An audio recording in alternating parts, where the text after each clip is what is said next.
So here goes Disney with another live-action remake of one of its beloved animated properties. I mean, that's a recipe for success. It's gotta be great, right? Right? Ah, shit.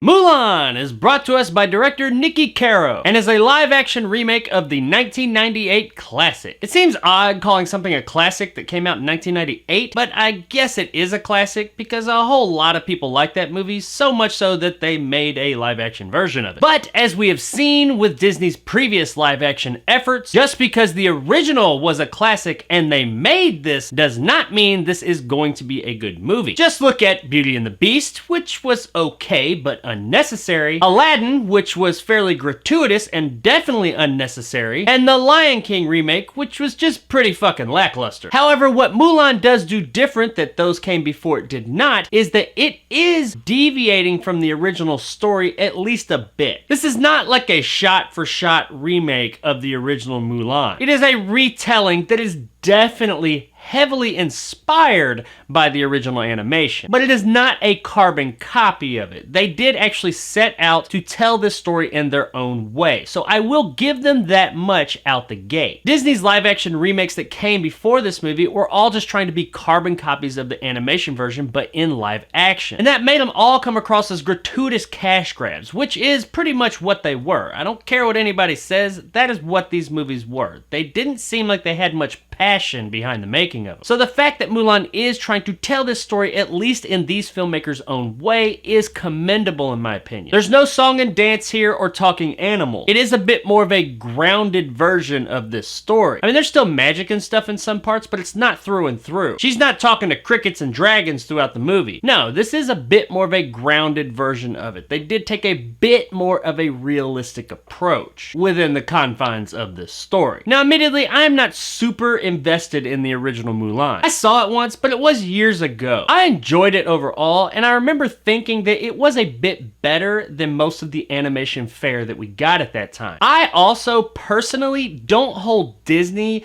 in the highest regards as a company, nor do I think that everything that they release is the greatest thing ever made or the greatest thing ever given to animation. I don't think they're that great of a company for a multitude of reasons, but especially more recently, but I've honestly not thought very highly of them for a long time. While I do think there has been some true greatness to come out of Disney, I don't necessarily think everything that Disney puts out is God's gift to animation. The reason I say all of this is because I want you to know that me going into this, I have no bias for this movie. I don't have some undying love for Mulan or Disney as a whole. I am looking at this movie through and through as just that, a movie. And in looking at it that way, Mulan wasn't that bad. I mean, it ain't perfect, but it's okay. I was fairly entertained while watching it. A whole lot more than the previous Disney live-action remakes, that's for damn sure. When it comes to the story, while yes, they are telling it in their own way, it is still pretty much the basic same story from the original Mulan, which it itself is just a retelling of the Ballad of Mulan, which dates all the way back to ancient fucking China. When Mulan's father is called into military service by the emperor to help combat an approaching threat, knowing that at his age and in his condition he would never come back, she decides to disguise herself as a boy and take his place. And she goes off into battle, eventually having to reveal her true self in order to overcome this greater foe. It's about acceptance, accepting who you are and being okay with that, the world accepting that women can do the same things that men can, and just overall people accepting other people for who they are, not what they are. It's a good message and I can definitely get behind it. But this movie doesn't quite convey that message. I think they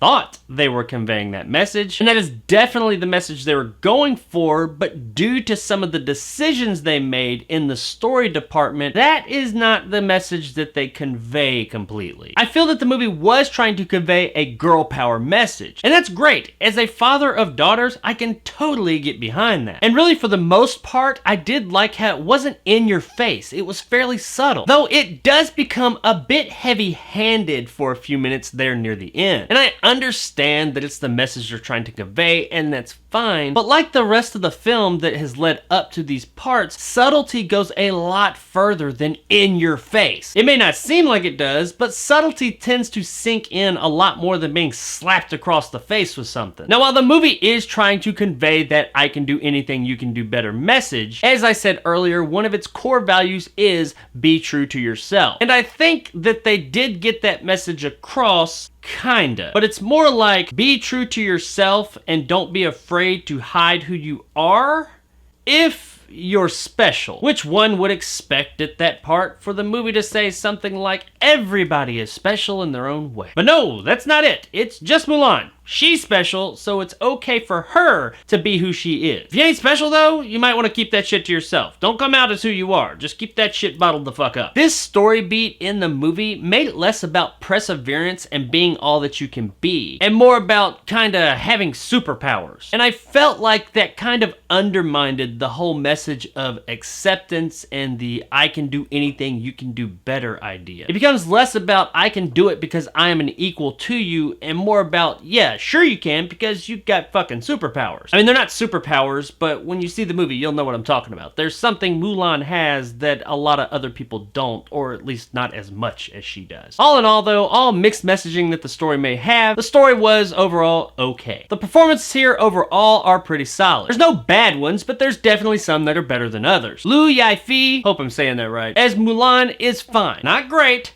but not bad. She's fine. She's very stoic the whole time, but that's about all she is. Not much of a range of emotions coming from this character in this movie. She's just pretty stoic all the time. And yeah, that's a bit disappointing, but overall, it's okay. It works. The rest of the characters make up for it a bit. Donnie Yen, Yosan An, and Zai Ma are all bright spots amongst the cast. Whenever any of these guys, especially Yen and Ma, are on screen, things get elevated just a bit. Jet Li also shows up in a very important but limited role. And while it doesn't have a whole lot to do, it was great to see this legend on screen again. Overall, everyone performs the way you expect them to perform, and they do a fairly solid job of it. The production values as a whole on this movie are very high, and they all look great. But that is no surprise considering the backing that this movie has. The sets and costumes look fantastic. I don't know how accurate they all are, but they do all look great. The cinematography at times looks really good as well, though in the battle scenes, which there are quite a few of, it does get a little cut happy at times. It's not terrible by any means, but there's definitely more cuts than I would like. Speaking of those battle scenes, there are a few of them and they look pretty good. Really, not pretty good. They all look really good. And all the parts that you need for a successful, entertaining battle scene are here, but they do seem to be lacking a bit of excitement. They're not totally devoid of excitement or anything, but they clearly think that they're more exciting than you, the viewer, think they are. I mean, they're okay when they're happening. I was never bored, but I wasn't ever terribly excited either. There's a good bit of wire work here as well, not quite to the level of Crouching Tiger, Hidden Dragon, but more on the hero type of level. Just not as graceful or purposeful, more like a hero light. The special effects all look pretty good as well, which once again is no surprise considering the amount of money that went into this movie, but either way, they all do look really good. Also, the CGI doesn't seem overused, especially considering the setting of the movie. And even though there is quite a bit of it, it never felt like a CGI fest or overbearing or anything. Guys, after all is said and done, I would probably say that Mulan is the best Disney live-action remake so far. Now, considering what came before it, I don't know if that's really saying much. But Mulan, just as its own thing, was an entertaining time while I watched it. While it has a good story, they did drop the ball in some parts and muddy up the message a bit. It doesn't totally ruin it, but it does kind of take away some of the heart. Though it does have some solid performances and fantastic production value. And while I don't think it's worth what they're asking for it right now, when available, it is totally worth streaming.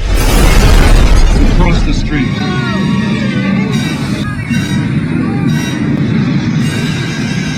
While there's not a lot that this movie did that's going to be very memorable, it was overall entertaining while I watched it. And that's the ultimate goal of a movie, is to be entertaining. So on that level, it was successful. So if you're looking for something fairly light to keep you entertained for the night, check Mulan out, and I don't think you'll be disappointed. So there it is, guys, my review of Mulan. If you enjoyed and want more content like this, hit that subscribe button and help my little channel grow. If you liked what I had to say, give me a like. If not, let me know in the comments below why. And as always, stay sexy, Anyang. A warrior.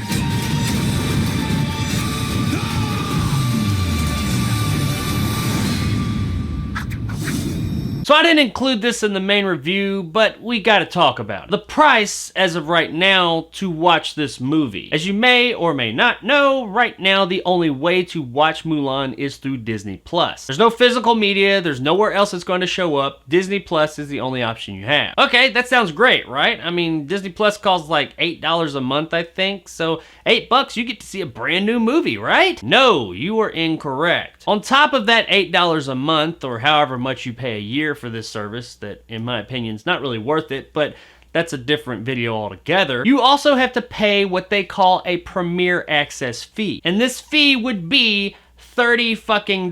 So at the end of it all, it is gonna cost you about $38 to watch Mulan. Now with this Premier Access, you get unlimited streaming of the movie. You can stream it for as long as you want, whenever you want. It's pretty much unlocking the movie on the streaming service for you. And for everybody else, it will be available on just straight up streaming without the Premier Access fee on, I think it said December 4th. Somewhere right around the beginning of December, depending on where you live. Now, I don't have a problem so much that they're charging a premium to watch this movie. It is a brand new movie that was made to be a theater experience, so I get that they're wanting to get a little bit more off of it. And that is why you put things on VOD, and I don't mind them putting a VOD option on Disney+.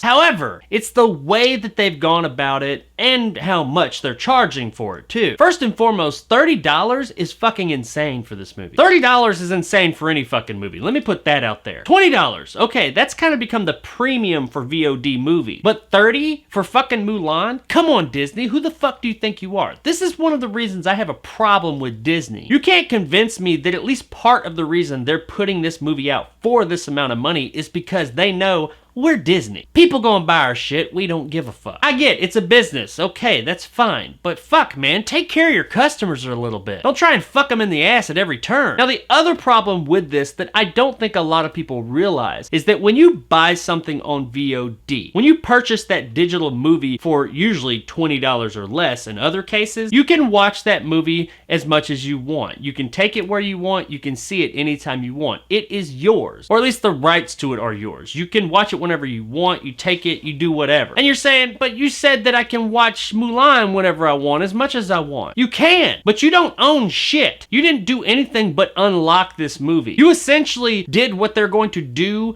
in the beginning of December, just early. You're just streaming it. It's just like if you watched it on Netflix. You don't own shit on Netflix or Disney Plus, be it rights or the movie or any of that. You don't own shit. So you're effectively paying $38 to unlock the right to stream this fucking movie. They can pull that shit off whenever the fuck they want, and you're just up a creek. You have no legs to stand on. I mean, I don't see them doing that, but who knows? Disney Plus just came out. Is it going to survive? I mean, probably yeah, but you don't know. You do not own anything here. You just effectively paid about $40 to stream one fucking movie. At least when you buy it on a VOD service, you own, if nothing else, the rights to that movie. And in many cases, you are able to download that movie. Now, going back to the price of $30, I wouldn't have so much of an issue with that if this was like a physical 4K Blu-ray release. $30 for those in some cases is kind of expected, especially when they're new. Okay, that's fine. I'm not gonna pay that for it, but I get it. I wouldn't find it gratuitous. But to unlock the motherfucker for streaming, you want me to pay $40 fucking in total, approximately, to unlock the right to stream one fucking movie? You have lost your fucking mind. Fuck you. I'm not doing that. I mean, I did do that, but that's only because of this channel. If it wasn't for this channel, I wouldn't fucking do it. Fuck, I just thought of that. Motherfuckers got me. I'm totally against it either way. Fuckers.